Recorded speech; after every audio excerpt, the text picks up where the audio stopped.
ug ang ilang mga kinaiya maapektuhan sa pamilya, edukasyon, komunidad o espirituhanong pagmatuto. Nagkinabuhi kita sa panahon nga kusog ang impluwensya sa teknolohiya, internet o social media sa adlaw-adlaw nga kinabuhi.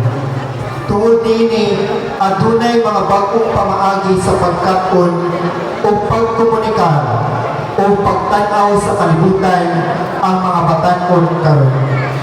Busa, ang kabatanunan sa Iglesia Filipina Independiente Parokya sa Ulugan maghatag og kahulugan sa kinaiya sa henerasyon karon unsa ang ilang mga kalig-on o mga hagit o giunsa nila paghulma ang kaugmaon sa atong katiningban.